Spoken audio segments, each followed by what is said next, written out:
The following podcast has some fruity language. Sorry, my bad. So take care of who's listening around you. Kia ora, this is my podcast, It's Personal, with me, Anika Moa.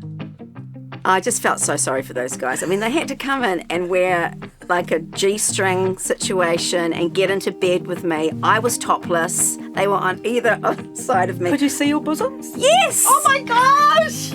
I'm sure I've seen this episode because I've seen all the episodes. I can't believe that this was filmed. I can't believe that this was on primetime TV. It's just set. It's 2001. Things are different I've now. never had a, what are they called? Threesome. Today's podcast, we have acting powerhouse Jodie Rimmer. We talk so many cool things, but mostly her acting career and a little bit of sex stuff. Please be advised.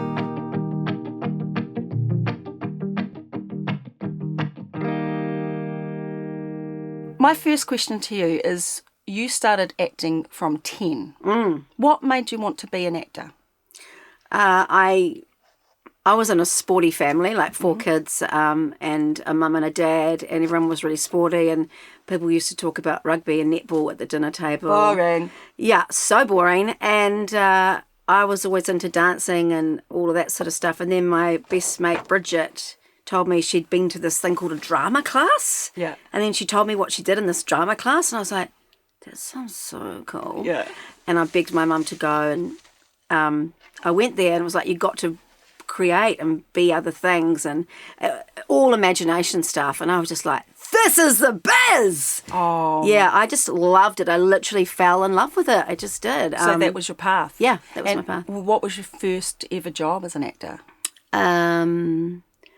Well, my drama teacher encouraged me to get an agent. Yeah. And I started doing commercials. The United Building Society was the first commercial I did, and I couldn't believe that they were going to pay me to do acting when it was my favourite thing to do. Yeah. So I was 10, and then I started doing kid alt series and horse movies and whatever you Horse did. movies? Yeah, like the Adventures of Black Beauty. Yeah. I did another one called Wildfire with Dino Gorman. Yeah. Because you're in Auckland, right? Yeah. So your whānau's from Auckland. Yeah. So yeah. it's easier to get work when you're in the biggest city with all the filmy people, right? Definitely easier to get work if you're in a major city. Yeah, for sure. And for Aotearoa, Auckland was definitely the place to be in terms of like getting an agent and having stuff coming in and out. Yeah. Have you still got the same agent? Or? No, that's a few agents ago now. Oh, really? It's good to change it up. Are you allowed to change it up? Because I've got an agent. Yes, you are allowed to change it up. 100%. That's basically the only control you have over your career is who's representing you, who are you working with. It's a collaboration, and you want them to be in your corner, but you don't want them to be feeding you too much crap. It has to be a real relationship. God, agents do feed you crap, eh? Oh yeah, they've got like 15 people on under their hand for one role, and they say, "Oh, you're definitely the one that they're going to choose." So every single person, especially your agent. Shh, I know. Anyway, that's their job, isn't it? Yeah, no, it's a balance. No, make you feel good and pay for lunch and take you out and make you, They pay for your lunch? No, that's good. That's good. That's good. But I bet you make them. I bet you're like, right. No, I expect it. Yeah. No, that's good. That's good. Stay there. Yeah. So, two questions. When was your big break? May I be cliche? Yeah. And what was your dream path? Okay. Like what was your desire as an actor to achieve? Okay, cool. I mean, my big break probably was in My Father's Den, which was 2003. Was that really what your big break? Because that's the best acting I've ever seen. Oh yeah, no, Jackie, yeah. I mean, that's my favourite job that I've ever done. Yeah. And I worked a ton in my 20s. My 20s were really busy. I did Young Hercules, which was probably, and Xena and Hercules. But Young Hercules I did for a year, and I worked opposite Ryan Gosling, who was just divine. Yeah. And he was 18 at the time. So that was all great. Did you guys hook up? No, we didn't hook up. Oh, that's an obvious question. No, he was like a little brother to me. He was super sweet. Yeah, super sweet. But yeah, so my 20s were really busy, and then I think at the end of my 20s, it was about 28 when I did in my father. I did the strip in Wellington, Yep. and then in My Father's Den. Yep. And it was funny because we did 2 series of the strip. The third series, we didn't get the third series, and everyone was absolutely gutted. Yeah. But if I had got the third series of the strip, I wouldn't have been able to do it in My Father's Den. Okay. So there's always, it's quite interesting how things work out. So that was your big break. Was that a role that you've always dreamed of? Not necessarily, but it was a script that was really powerful. The script was really beautifully written, and there was a lot of space in the story. The story was quite sparse. The director, Brad McGann, R.I.P., was amazing. So, yeah, and a great cast, working opposite Matthew McFadyen. What a legend. McFadyen. I used to think it was Matthew McFadden, and then I read his name yesterday. I was like, McFadyen? Who's now on bloody Succession. Yes. Yeah. How amazing is he? He's in incredible. Succession? He's so good in it. Because your role as Jackie in My Father's Den was so intense. You were grieving, and you were really angry, and you brought it, man. Like, it was stunning. Thank you. I just really got that character, and I remember the director saying to me, "I don't know how you can access that so quickly." And I was like, yeah, I don't know why I can access grief so quickly, but for that character, I just got it. It's all about your imagination. And when you think about what that character's gone through, I could hit it, And I think grief, like, that's an emotion I've dealt with a lot in my work. It is easy, not easy, but I can access those darker, more uncomfortable feelings with a sense of ease, because I just get it, and I don't know why, but I've always been like that. I've just understood it. I can understand grief, and I can understand. So you don't have to experience grief to act out grief? No, I don't think so. No, I mean... That's what acting is, right? Yeah, well, exactly, but also, I have never played a serial killer before, but I think I could. It's your imagination, Okay. Your imagination. You just have to access your imagination. Have any roles that you've done affected you personally? Yeah, actually, in My Father's Den, it did affect me. That sort of hung around quite a bit. But now I have a process where I meditate before and after. Karakia, almost. Exactly, yeah. exactly.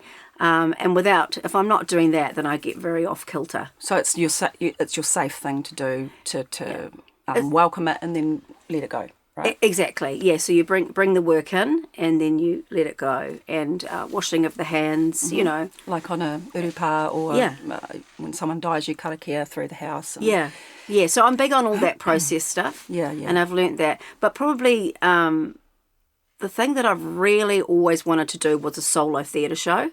Yeah. And that's something I've just recently done. So that's the answer to your other question. So that's been your biggest want and need, is to do a solo show. So you've never done a solo theatre show? Yeah, that's right. And I got asked to do it, I guess, last Christmas. Nicola Cheeseman is back. Nicola Cheeseman is back. What a weird name. Yeah.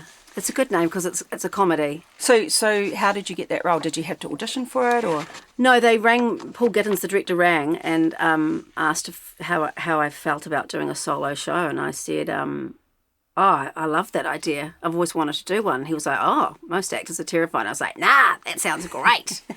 And then he sent me the script, and it was really confronting. It's a comedy, but it's about a woman in midlife who's talking about her face falling off and her fat tummy and all of this stuff, and I was like, So you're like, Paul, why did you ring me for this part? Do you see me in this woman? I was like, well, I know that you couldn't get Sarah Wiseman to do this. You couldn't get Tandy Wright to do it. No, they're too skinny.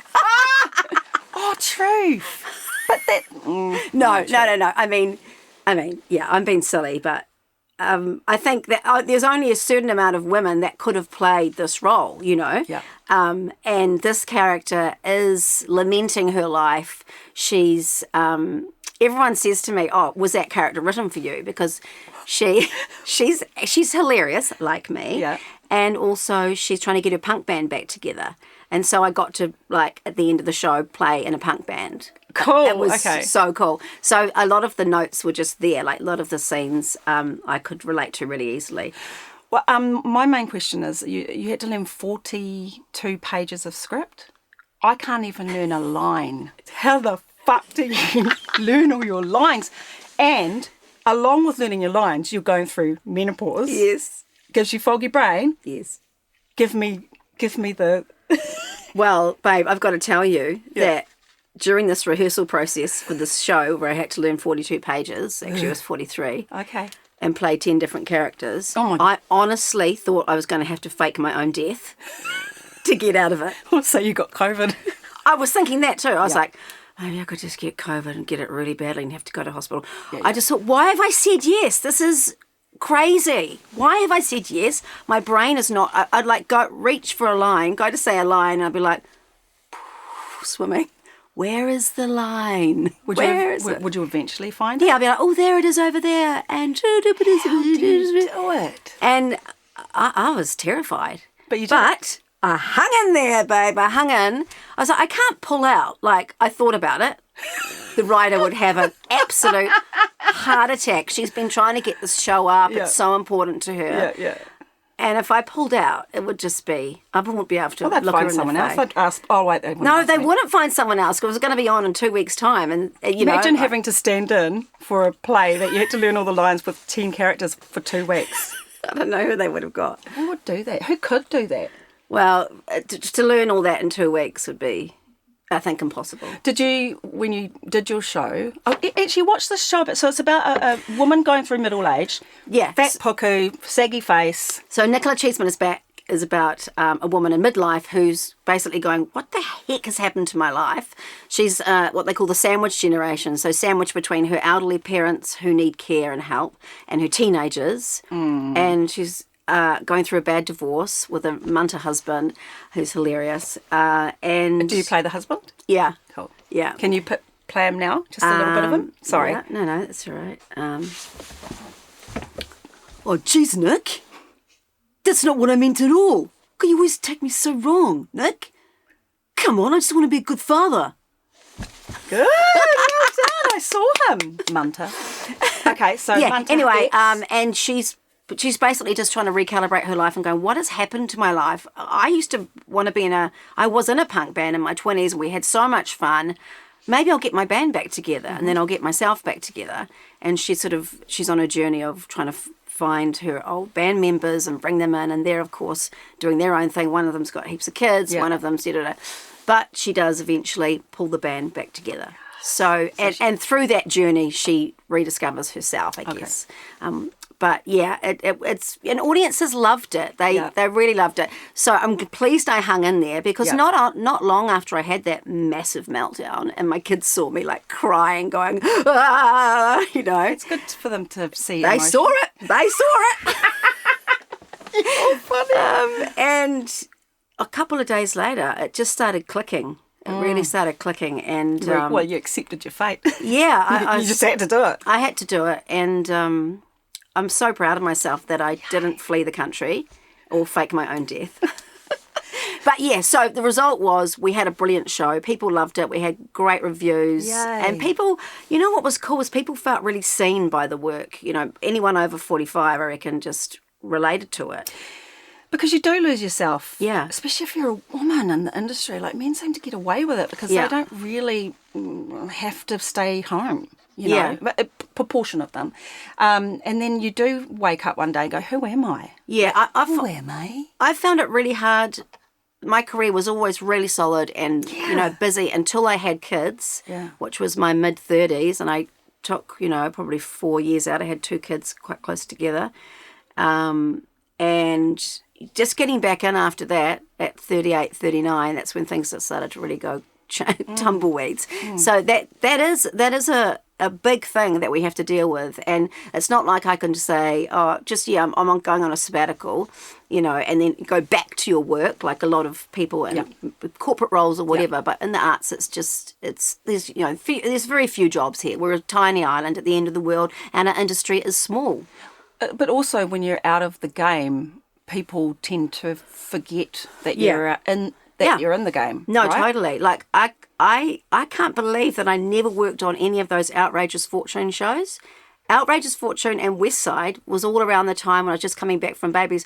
You'd be perfect for. I never worked on any of those shows. I assumed you worked on those shows. Those shows went for You're years. Westy plus. I know, isn't it just? It's mind-boggling to me, but I was out of the picture, and people they do literally forget. You would have been Cheryl West's little sister. Like you'd be like a hoe. I don't know, drinking your beer and your fags. Sounds very familiar. Yeah, no, I mean people do forget you. You're right, and that's I've definitely experienced that. And you know, you have to find. What I find is, you know, when I'm out of work, because we all are. Yeah. No matter who you are, I create my own work. So I create my own albums. I try and get my own TV shows, all that kind of thing. Need the help, of course. But you just feel like an imposter almost. Well, look, I think that's really important what you've just brought up. And if I'm not doing that, like at the moment I'm working in my mate's catering company a few days a week and doing voiceovers and teaching drama at one school. But if I'm not actually in paid work in the industry, I have to be creating my own. Otherwise, I go nuts. Yeah. Because, and like also finishing the show, like I did a 3-week season of Nicola Cheeseman is Back. And yeah, we're trying to get money to tour it and da-da-da-da. But, you know, finishing that, I went into a massive come down. Yeah.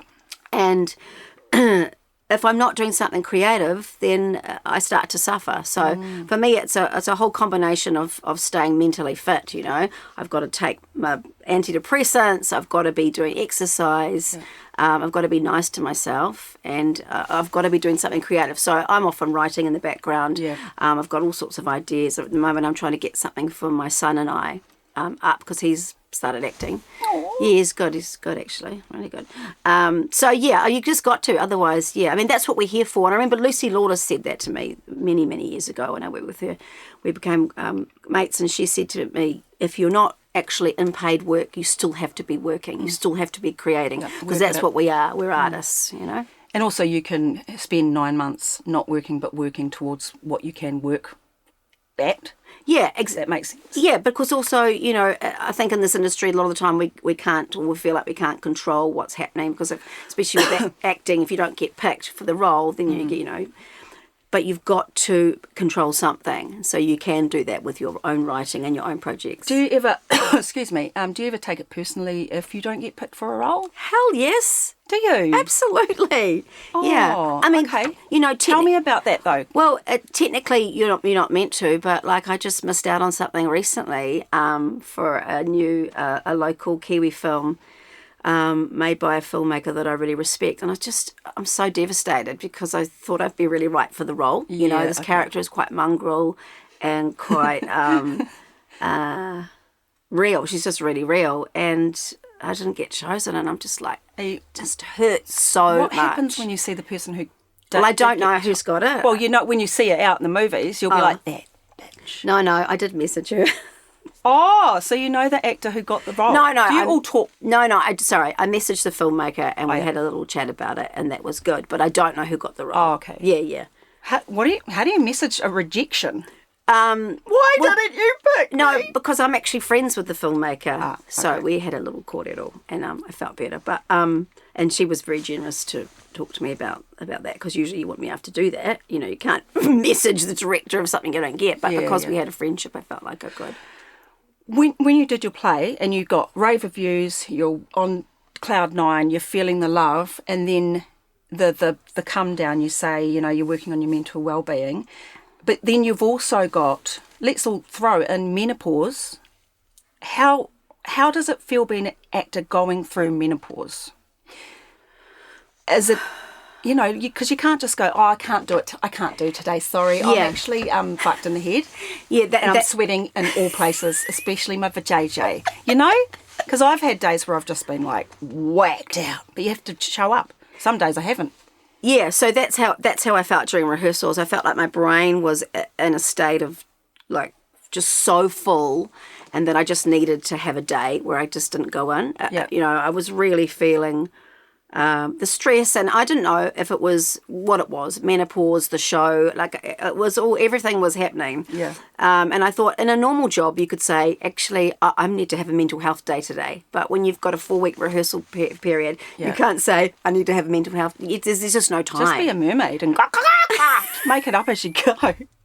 As a female actor, what are the, when the work does dry up, how do you imagine other people survive?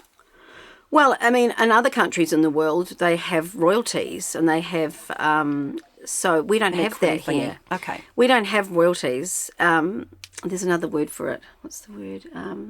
Royalties. See, this is menopause brain.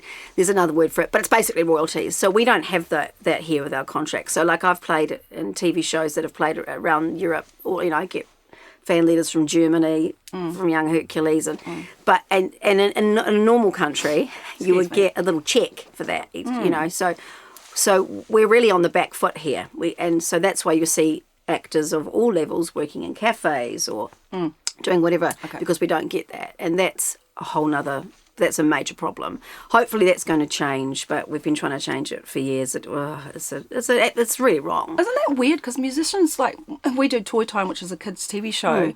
The music that I create for the show, I get royalties from. Yeah, but that's because you've got an awesome executive producer. Yeah, I do. I mean, she's pretty amazing. And also, I think it's different for acting as opposed to that. So acting, it's different. Yeah. But I happen to know that producer, and she does that across her board with a lot of her shows. Best friends. She looks after her people. So she really does. Yeah. But so we have to do all sorts of things in this country. You have to be really tenacious to survive. Yeah. And that when you're 50, like I just turned 50, that starts to really suck.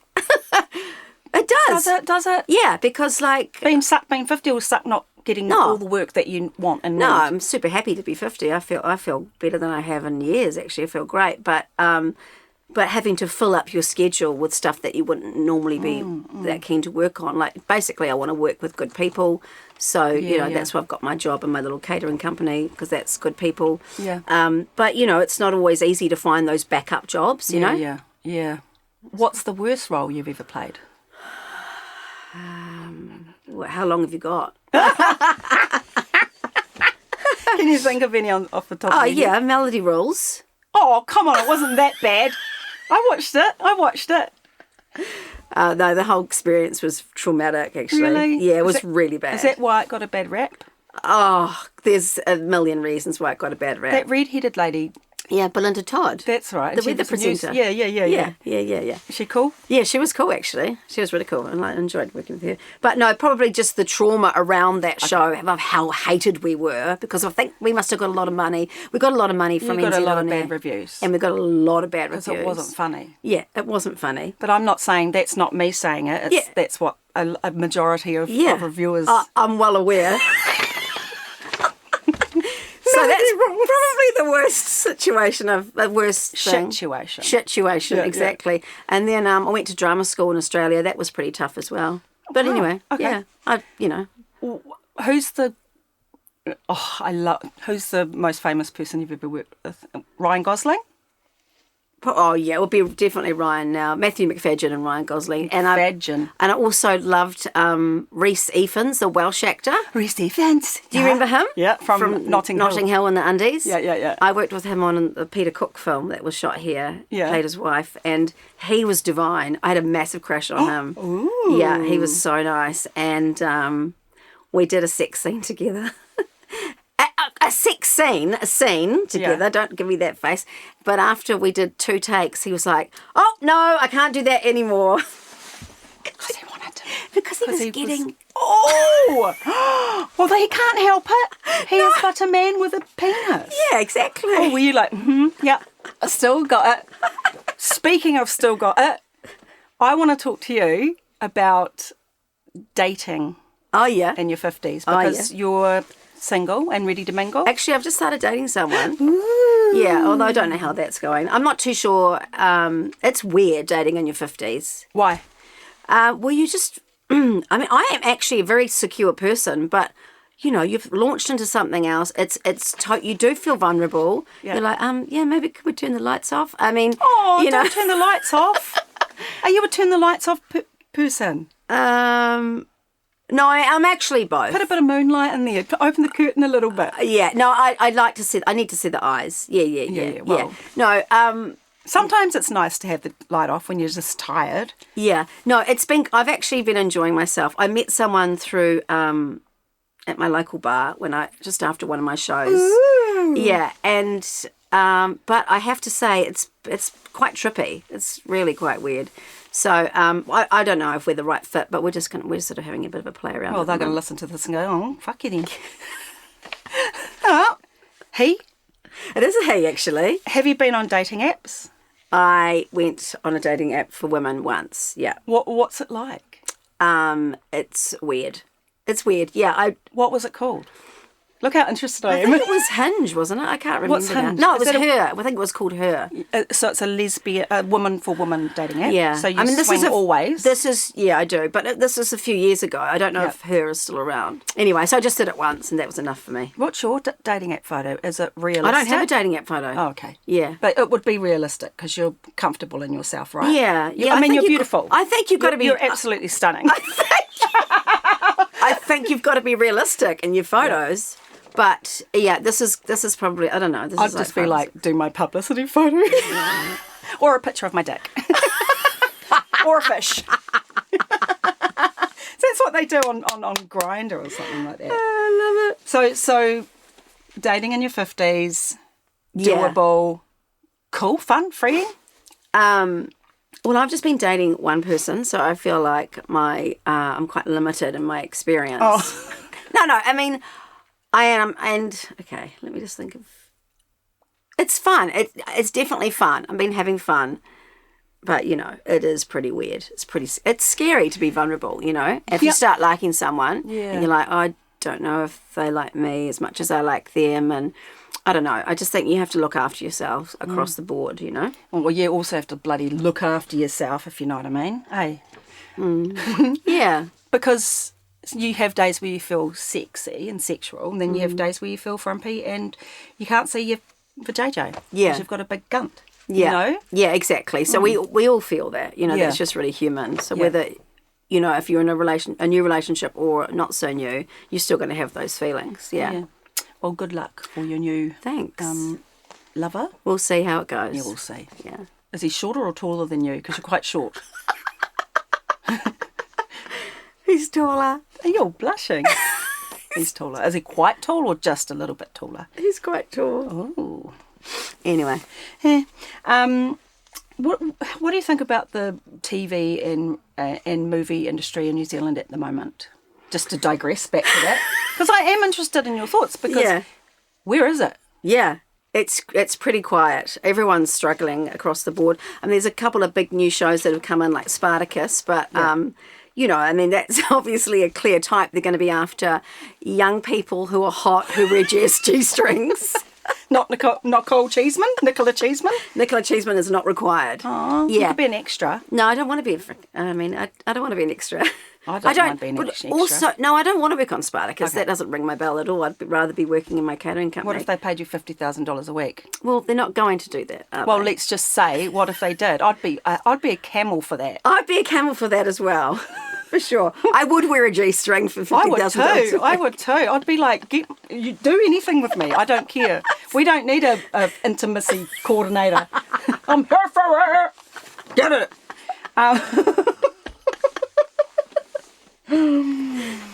I love talking to you. The roles that I imagine, from the past is you're bubbly, happy-go-lucky, like the lady on the strip. Oh, yes. And then you go into those deeper roles. What's the...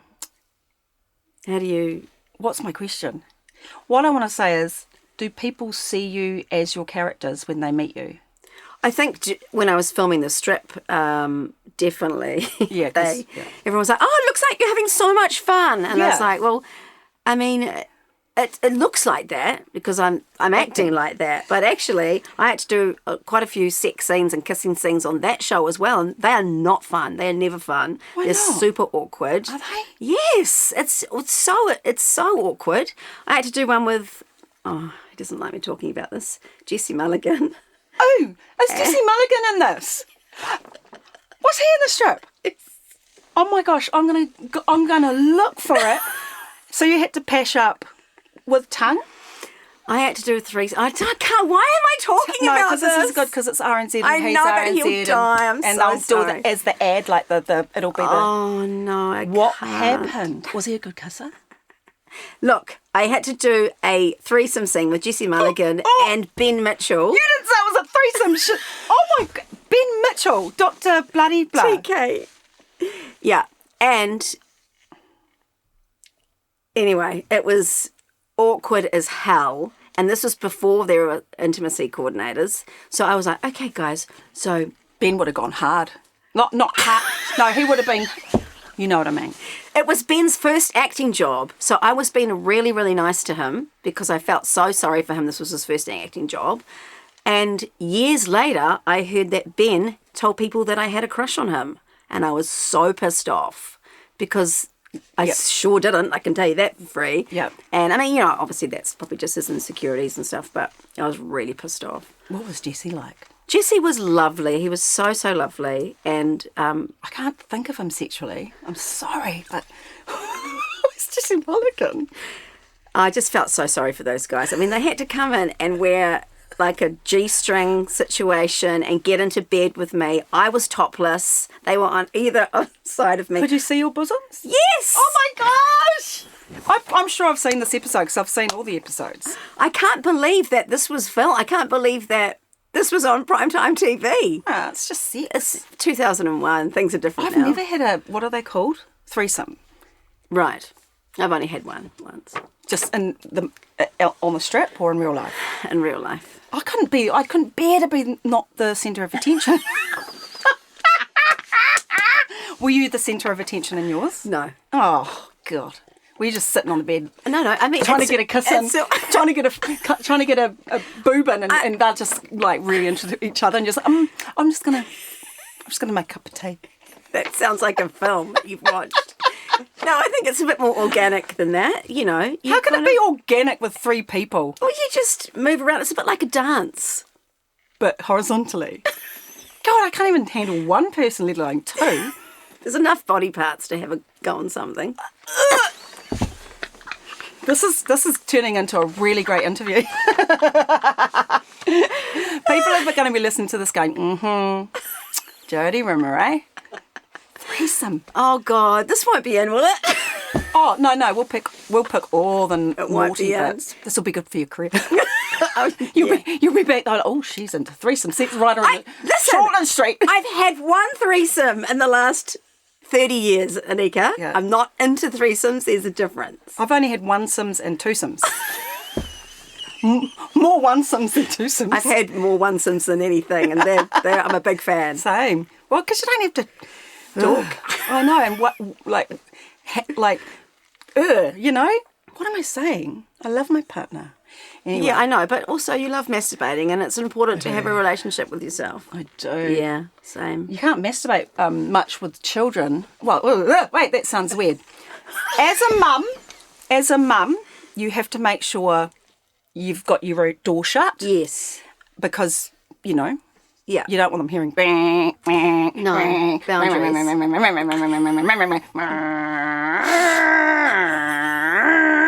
Okay, where's the weirdest place you've ever masturbated?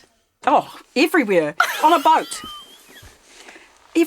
Everywhere. On a plane. I've masturbated on a plane in my seat. Have you masturbated in your seat? Yeah. Oh my God. Thank you. Oh, I've got sweaty hands. Oh my God, I've never met anyone else. So did you have the tray table down?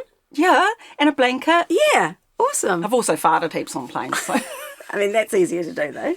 God, anyway. Because I couldn't get to sleep. And so, you know, there's Have only... a mess. Exactly. Have a mess too. I've got 2 more questions for you. Because this interview has gone excitingly off course. But it is important as older women to talk about sex and about how great it is. Yeah. And how bad it can be sometimes. Yep.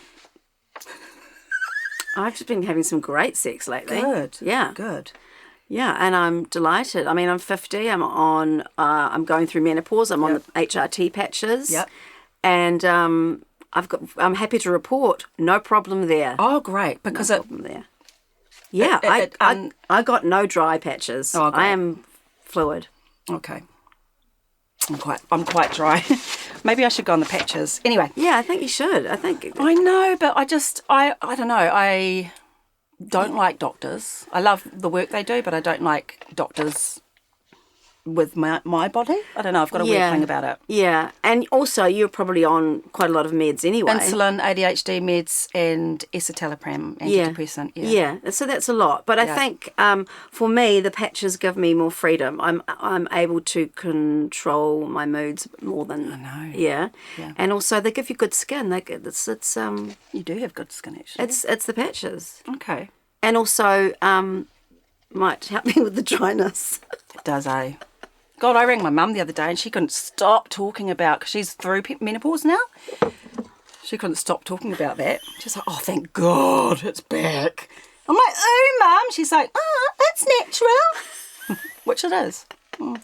And also, it's just a little patch. It just goes on your skin like that. Yeah. And you just change it twice a week. Twice a week? That's not that much maintenance. No, that's right. It's very low maintenance. Isn't it hard? It's so hard being a woman, eh? It's just you get everything thrown at you. Yeah, it really is. I'm pretty happy that I've got 2 sons because lucky them, you know. Yeah, there's always freaking challenges being a woman, for sure. Yeah. Last 2 questions are, and thank you for coming on the show. Of course. Not literally. You're so interesting, and sometimes you might get that, because have you ever dreamt about going to America and making it over there? No, I was never interested in America. Australia, I have been interested in. I went to drama school in Australia so that I could have a career in both countries. Yeah. But then I had a mental breakdown and left, so it didn't work out for me over there. And if I didn't have children, I would be in Australia, because there's just more acting work there, for sure. Yeah, there is. Yeah. So no dreams of going to America. What if you got that role? What if you got the role? Morgana O'Reilly with the White Lotus. That kind of thing. Yeah, I mean that's so cool for Morgana. Amazing. It's so rare that anything like that happens. It's so rare, and she got that through her Australian agent. That's how she got the audition. So it's just, honestly, it's not even in my vision. Yeah. Okay. Yeah. Oh, good on you. Yeah. Do you believe in love at first sight? Don't know. Maybe. I don't know. It's kind of. Yeah, maybe. Nah. Great. That was wild. I just went on a roller coaster of emotions with you here. Welcome to my life. Buckle up. Okay, last question. Do you believe in soulmates? I mean, I think you can have many soulmates. I certainly don't think there's just one person for it. No. Yeah. I think you can have a deep soul connection with someone, for sure. And I think there's plenty of people that you can have deep soul connections with. Yeah, but you can have deep soul connections with them and then you get divorced and then they're like psychos. I'm not talking through personal experience, no, of course not. I'm talking about the soulmate, and then it's like more like the fucking devil. The devil in disguise. Yeah, but I guess the question is, did you really have a deep soul connection with that person? Oh, obviously not, because you're divorced now. Yeah, well, I think, at the time, we have rose-coloured glasses on, rose-coloured lenses on. Yeah. And we can feel like it's something when potentially it was a thing, but maybe it wasn't quite what we thought it was, I think that's happened to me. And also, I think we just need to give ourselves a break. People change and move and grow apart, and that's okay. Just because a relationship lasted for 2 years or 6 years and then you move on, it doesn't mean that it was a disaster. It just means you've done your time. Okay. So that's how I look at it. And I've got a really good relationship with my ex-husband. I mean, we work hard on it, but we're much better friends than we are married, He still drives me up the wall, but he is a really great person and he's a really great dad. So I can forgive those misgivings, those shortcomings, because I've got plenty of them myself. Apparently! And they make you an amazing all-rounder person, great actor, great woman. Well, I think, we are all, we're human. And recently I really felt that, on the weekend I made a mistake about something, and I I was treated with compassion, and that's how I would treat someone in the same way. But I think we can be so hard on ourselves, that my stomach's growing. I thought that was mine. We can be so hard on ourselves in life, but really we're just doing our best, And I think no matter what, I just want to be surrounded by people who have that sense of compassion, And I had this thing on the weekend where I reached out to my girlfriends. I made myself reach out and say what was happening and share what was happening, because I think for me I can really easily isolate and not say what's going on. And once I actually started talking about what was going on, I felt so much better. I felt so much more connected. And it was just another reminder, and I know women tend to do that more than men. Definitely. So I made myself do it, and I felt the benefits of that. Yeah. You're clever. Don't know how I got onto that, but there's a little nugget in there. Yeah. No, it's good. It's be compassionate with yourself and surround yourself with compassionate, kind people. And I think too, that's the as you get older, we start to realise, well, not realise, but we become more comfortable with ourselves. So I'm going to make mistakes and along the way, but I don't have to beat myself up with them. It's just not worth it, I can accept myself for whoever I am that day. I'm learning that lately, not to beat myself up about my mistakes, because I want to be perfect, but I'm fucking not perfect. I'm such a wildling, and I've really, really achieved a lot of self-compassion lately, and I'm surprised by that. Oh, I'm so pleased to hear that. Yeah. It's so important. Yeah. It's so important to be able to give yourself that big old juicy hug and go, you know what, that's actually okay. And take some time for myself. Like at the moment, this week, I just need to really come back to myself. I finished doing the play. I went quite low. I started dating this guy. I got super overexcited. And this week, I just need to really come back to myself, do more dog walking on the beach. Yeah. And kind of recalibrate a bit, because you're right, that self-compassion, it's everything. And, I'm the one who has to live in this head. No one else does. And I've got to be okay with myself, before I can be involved in anything else. That's really good advice. Okay. Well, go walk your dog. Okay.